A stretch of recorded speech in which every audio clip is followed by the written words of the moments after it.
Jai Hind friends, so we are studying chapter 6 class 12 political science.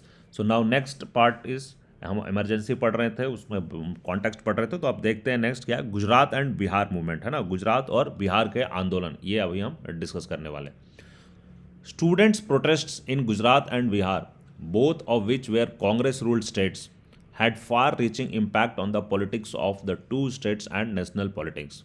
तो गुजरात और बिहार इन दो राज्यों में स्टूडेंट्स पॉलिटिक्स है ना छात्रों के द्वारा विरोध प्रदर्शन चल रही थी है ना छात्र आंदोलन चल रहे थे एंड ये दोनों राज्य कांग्रेस द्वारा शासित थे उस समय सत्ता में कौन थी इन राज्यों में कांग्रेस थी तो इनका जो प्रोटेस्ट है इसका जो इन दोनों की राज्यों की राजनीति और जो देश की नेशनल राष्ट्रीय राजनीति है इस पे बहुत ज़्यादा फार रीचिंग इम्पैक्ट पड़ता है इनका गहरा असर पड़ता है ना तो ये स्टूडेंट प्रोटेस्ट का गहरा असर डालते हैं ये इन दोनों के राज्यों की राजनीति में और पूरे राष्ट्र की राजनीति में In January 1974, students in Gujarat started an agitation against rising prices of food grains, cooking oil, and other essential commodities and against corruption in high places.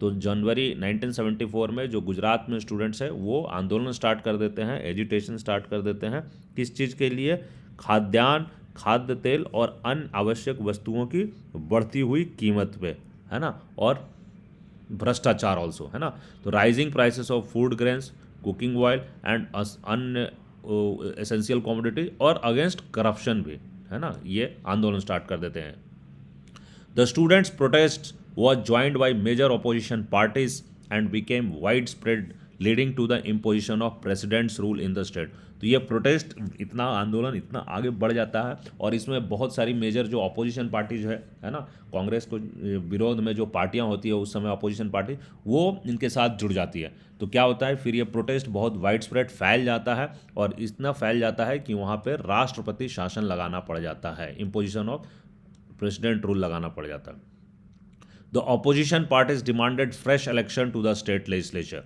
तो जो अपोजिशन पार्टीज है जो विपक्ष के दल है वो मांग रखते हैं कि फ्रेश इलेक्शन हो है ना फिर से चुनाव कराया जाए राज्य में Morarji Desai a prominent leader of Congress वो who was the main rival of Indira Gandhi when he was in the Congress announced that he would go on an indefinite fast if fresh elections were not held in the state तो मुरारजी देसाई कौन है ये अभी तक आप इनके बारे में डिटेल में नहीं सुने बट बाद में ये एक भारत के प्रधानमंत्री बनने वाले हैं अभी आगे के पॉलिटिक्स में तो मुरारजी देसाई उस समय एक कांग्रेस हो जो पुरानी कांग्रेस है ना उसकी एक बहुत ही बड़े नेता होते हैं प्रोमिनेंट लीडर होते हैं और वो इंदिरा गांधी के मेन राइवल होते हैं है ना इंदिरा गांधी के मेन राइवल होते हैं जब वो कांग्रेस में थे तो उनका अनाउंस कर देते हैं कि वो एक अनिश्चितकालीन फास्ट पे चले जाएंगे अनिश्चितकालीन भूख हड़ताल पर चले जाएंगे अगर नया चुनाव फ्रेश चुनाव नहीं करवाया जाता है राज्य में तो So, under intense pressure from the students, supported by the opposition political parties, assembly elections were held in Gujarat in June 1975. तो बहुत प्रेशर पे बहुत दबाव में जो स्टूडेंट्स और विपक्ष के बहुत सारे दबाव में इंटेंस प्रेशर में चुनाव करवाया जाता है असेंबली इलेक्शन कराया जाता है गुजरात के राज्य में चुनाव कराया जाता है जून 1975 में the Congress was defeated in this election और इस चुनाव में ऑफकोर्स कांग्रेस की हार हो जाती है In March 1974, the students came together in Bihar to protest against rising prices, food scarcity, unemployment and corruption. तो उसी साल 1974 में जो स्टूडेंट्स हैं ये बिहार में आंदोलन स्टार्ट कर देते हैं राइजिंग प्राइसेस महंगाई के खिलाफ फूड स्कारसिटी है ना खाने की चीज़ों की कमी है और अनएम्प्लॉयमेंट बेरोजगारी और भ्रष्टाचार तो ये आंदोलन कहाँ स्टार्ट हो गया मार्च 74 में स्टूडेंट आंदोलन स्टार्ट हो गया बिहार में after a point they invited Jayaprakash Narayan who had given up active politics and was involved in social work to lead the student movement तो कुछ समय के बाद वो इन्वाइट कर लेते हैं जयप्रकाश नारायण बहुत टॉल लीडर होते हैं JP who had given active politics तो वो अब उस समय जो एक्टिव पॉलिटिक्स है उसको छोड़ चुके होते हैं और समाज कल्याणकारी क्षेत्रों में लग जाते हैं सोशल वर्क में वो शामिल होते हैं है ना उनको बुला लिया जाता है सक्रिय राजनीति छोड़ने के बावजूद उनको स्टूडेंट्स बुला लेते हैं कि आप हमारे आंदोलन को लीड कीजिए आप हमारे आंदोलन का नेतृत्व कीजिए he accepted it on the condition that the movement will remain nonviolent and will not limit itself to Bihar. तो वो एक कंडीशन पे लगाते हैं कि हम मैं इसमें तभी आऊँगा, उनका एक शर्त होता है कि आंदोलन जो है अहिंसक रहेगा, है ना, नॉन वायलेंट रहेगा, ये अहिंसक आंदोलन रहेगा और ये सिर्फ बिहार तक सीमित नहीं रहेगा, है ना, ये अहिंसक होना चाहिए और इसका सीमा सिर्फ बिहार के अंदर नहीं होना। Thus, the students' movement assumed a political character and a national and had national appeal। तो इस प्रकार जो है छात्र आंदोलन ने एक राजनीतिक चरित्र गठन कर लिया और उसके भीतर राष्ट्रव्यापी अपील आ गई, नेशनल अपील आ गई। People from all walks of life now entered the movement. Now अलग अलग क्षेत्रों से, है ना, ऑल वॉक्स ऑफ लाइफ मतलब डिफरेंट डिफरेंट लाइफ के डिफरेंट डिफरेंट क्षेत्रों से, मतलब हर तरीके के लोग, जीवन के हर एक क्षेत्र के लोग अब आंदोलन से जुड़ गए। Jayaprakash Narayan demanded the dismissal of the Congress government in Bihar and gave a call for total revolution in the social, economic and political spheres in order to establish what he considered to be true democracy. तो जयप्रकाश नारायण ने demand किया कि कांग्रेस की जो सरकार है बिहार में, उस कांग्रेस सरकार को बर्खास्त कर दिया जाए, डिसमिस कर दिया जाए।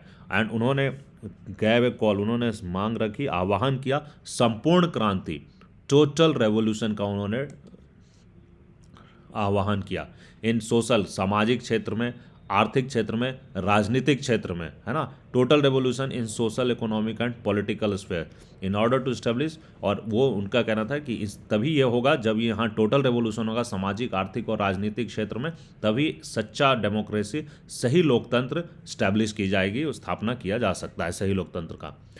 ए सीरीज ऑफ बंस, घेराव एंड स्ट्राइक्स, है ना, were organised in protest against the Bihar government. तो बिहार गवर्नमेंट के खिलाफ, है ना, बिहार सरकार के खिलाफ काफ़ी बंद ऑर्गेनाइज करवाए गए, घेराव करवाया गया, हड़ताल करवाए गए, है ना, पूरे बिहार सरकार को, कि बिहार सरकार के अगेंस्ट में। The government however refuse to resign, परंतु सरकार जो है वो इस्तीफा देने से इनकार कर दी। The movement was beginning to influence national politics. तो ये जो आंदोलन था इसका प्रभाव अब राष्ट्रीय राजनीति पर पड़ना शुरू हो गया। Jayaprakash Narayan wanted to spread the Bihar movement to other parts of the country. तो जयप्रकाश नारायण चाहते थे कि ये जो बिहार का मूवमेंट है ये देश के अन्य भागों में भी फैले। Alongside the agitation led by Jayaprakash Narayan, the employees of railways gave a call for a nationwide strike। तो जयप्रकाश नारायण जी का ये जो आंदोलन था, एजिटेशन था, उसके साथ ही साथ एलोंग साइड मतलब उसके दूसरे साइड जो रेलवे के कर्मचारी थे उन्होंने राष्ट्रव्यापी हड़ताल कर दिया, नेशन वाइड स्ट्राइक कर दिया railways employees. This threatened to paralyse the country. तो ये जो अगर रेलवे का जो हड़ताल हो गया, इससे बेसिकली ये ऐसा हो गया कि पूरा देश जो है वो ठप पड़ जाएगा, पैरालाइज हो जाएगा। सो इन 1975 जेपी लेड ए पीपल्स मार्च टू पार्लियामेंट। 1975 में जेपी जी, जयप्रकाश नारायण जी, जनता के संसद मार्च का नेतृत्व किया, है ना, पीपल्स मार्च टू पार्लियामेंट को इन्होंने लीड किया। This was one of the largest political rallies ever held in the capital. और ये उस समय तक दिल्ली में इससे बड़ी कोई रैली नहीं हुई थी। He was now supported by non Congress opposition parties like Bharatiya Jana Sangh, the Congress O, the Bharatiya Lok Dal, the socialist party and others. और अब उनको समर्थन मिल चुका था गैर कांग्रेस विपक्ष की दलों से, लाइक भारतीय जनसंघ से उनको समर्थन आ गया था, कांग्रेस वो भी, लोकदल, भारतीय लोकदल, सोशलिस्ट पार्टी और अन्य पार्टियों से जो कांग्रेस के विरोध में पार्टियां थीं उनका समर्थन उनको प्राप्त हो गया।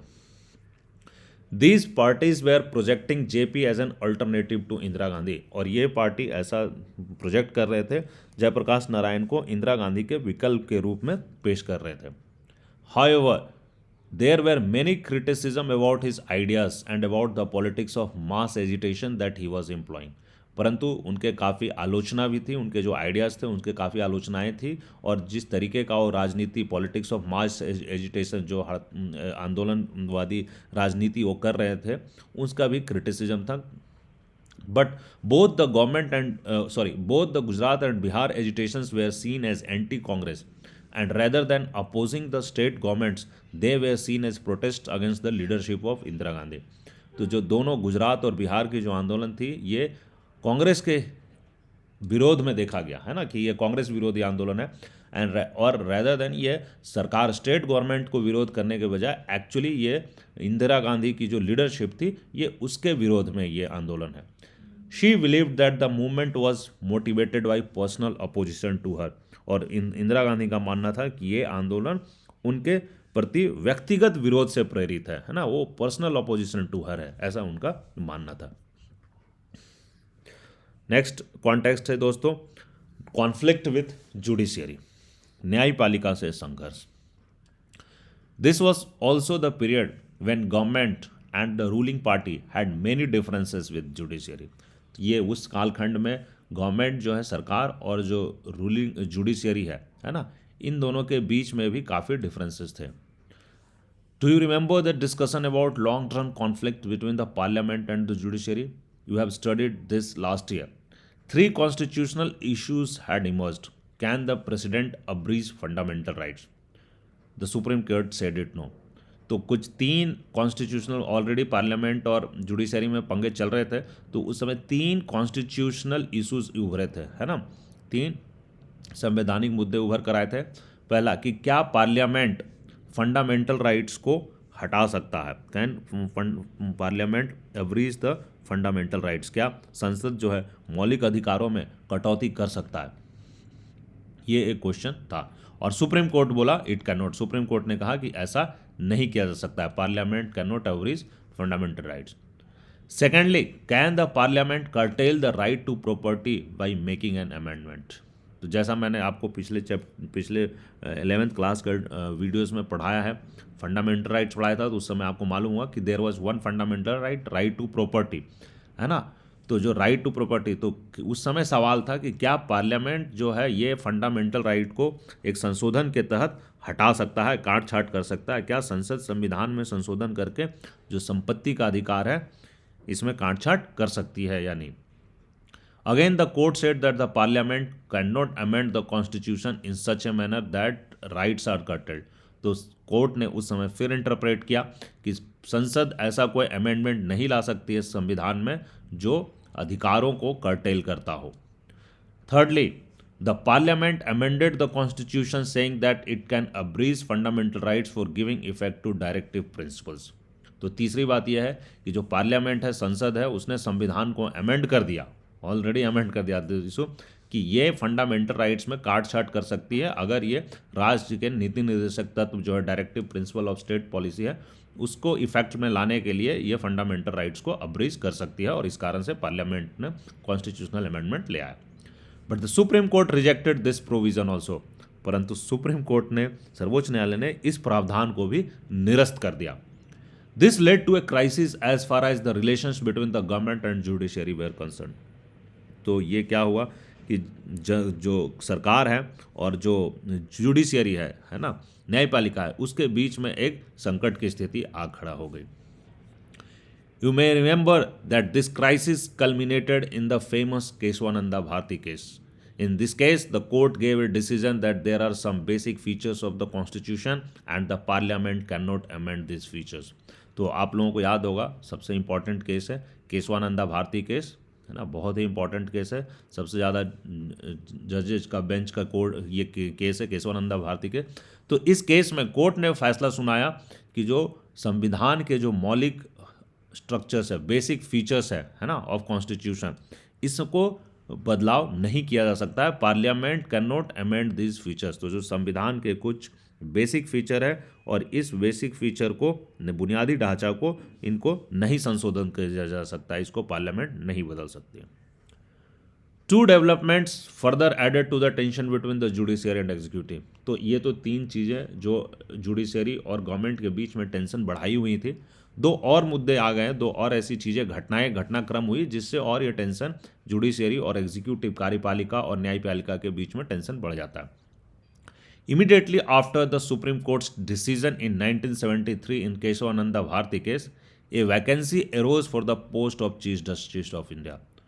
तो जो 1973 में केशवानंदा भारती केस का जो फैसला आया है ना, 1973 में केशवानंदा भारती केस का फैसला है, इसके बाद तुरंत बाद एक चीफ जस्टिस ऑफ इंडिया की वैकेंसी स्टार्ट हो गई। मतलब जो चीफ जस्टिस ऑफ इंडिया थे वो रिटायर हो गए, तो नए चीफ जस्टिस ऑफ इंडिया की वैकेंसी हो गई, नियुक्ति करनी थी। It had been a practice to appoint the senior most जज of the supreme court at chief justice. तो उस समय तक ये एक ऐसा प्रैक्टिस रहा था कि जो भी सीनियर मोस्ट जज होंगे रिटायरमेंट के बाद, जब सीजीआई रिटायर कर जाते हैं तो उसके बाद जो भी सीनियर मोस्ट जज होंगे उन्हीं को चीफ जस्टिस ऑफ इंडिया बनाया जाएगा। But in 1973 the government set aside the seniority of 3 जजेज and appointed justice A.N. Ray as the chief justice of India. परंतु 1973 में क्या होता है कि जो अभी तक का जो ट्रेडिशन चला जा रहा था उस ट्रेडिशन से हटकर सरकार 3 सीनियर जजों को साइड कर देती है, साइड सीनियरिटी ऑफ 3 जजेज, और 3 जजेज को हटाकर उनको साइड करके 3 सीनियर मोस्ट जजेज रहते हुए जो चौथे जज है जस्टिस A.N. रे को, इनको चीफ जस्टिस ऑफ इंडिया नियुक्त कर देती है। The appointment became politically controversial because all the 3 judges who were superseded had given rulings against the stand of the government। और ये जो अपॉइंटमेंट है जस्टिस A.N. रे का जो चीफ जस्टिस के रूप में जो अपॉइंटमेंट किया गया, ये राजनीतिक रूप से कंट्रोवर्शियल हो जाता है बिकॉज जो तीनों जज जिनको हटाया गया, जिनको सुपरसीड कर दिया गया, जो इनसे सीनियर थे, A.N. रे से जो सीनियर थे 3 जज और जिनको चीफ जस्टिस बनाना चाहिए था, उन जिनको नहीं बनाया गया एज पर ट्रेडिशन, वो तीनों जज जो केशवानंदा भारती केस में उन्होंने सरकार के खिलाफ रूलिंग्स दी थी, against the stand of the government. तो जो सरकार का स्टैंड है उसके विरोध में उन्होंने रूलिंग दिया था। Thus constitutional interpretations and political ideologies were getting mixed up rapidly. तो इससे हुआ क्या, जो कॉन्स्टिट्यूशन संविधान का जो इंटरप्रिटेशन है, संविधान की जो व्याख्या है और जो राजनीतिक विचारधारा है, ये आपस में मिक्स हो गए, इंटरमिक्स कर गए। People close to the Prime Minister started talking of the need for a judiciary and the bureaucracy committed to the vision of the executive and legislature। तो जो लोग प्रधानमंत्री के करीबी थे, है ना, प्रधानमंत्री के करीबी लोग, उन्होंने बात करना स्टार्ट किया कि एक ऐसा जुडिशियरी होना चाहिए, ऐसा ब्यूरोक्रेसी होना चाहिए जो कमिटेड होना चाहिए to the vision of executive and legislature. जो एग्जीक्यूटिव है, कार्यपालिका है, और जो लेजिस्लेटर है, लेजिस्लेचर है, विधायिका है, इसके प्रति वो कमिटेड होनी चाहिए। किसको? जुडिशियरी और ब्यूरोक्रेसी, है ना, ये कार्यपालिका और विधायिका के प्रति प्रतिबद्ध होनी चाहिए। ये प्रो प्राइम मिनिस्टर के जो क्लोज लोग थे उनका ऐसा मानना था। The climax of the confrontation was of course the ruling of the high court declaring Indira Gandhi's election valid. और जो सबसे इम्पोर्टेंट, जो सबसे क्लाइमैक्स वाली बात है ना, जब जो ये जो संघर्ष चल रहा था कोर्ट, न्यायपालिका और सरकार के बीच में जो संघर्ष चल रहा था, ये अपने चरम बिंदु पे पहुंच गया, है ना, क्लाइमैक्स आ गया, क्योंकि इलाहाबाद हाई कोर्ट जो है, इलाहाबाद हाई कोर्ट ने इंदिरा गांधी के जो चुनाव था, इंदिरा गांधी के इलेक्शन को उसने इनवैलिड घोषित कर दिया। इलाहाबाद हाई कोर्ट ने क्या किया, इंदिरा गांधी के निर्वाचित को ही अवैध घोषित कर दिया था। और यहाँ पे ये सिचुएशन चरम सीमा पे पहुँच गई। जुडिशियरी और गवर्नमेंट के बीच में जो ऑलरेडी टेंशन चल रहे थे, ये अपने हाईएस्ट पॉइंट पे आ गया दोस्तों। इस टॉपिक को यहीं पे ख़त्म करता हूँ, इस वीडियो को। जय हिंद दोस्तों।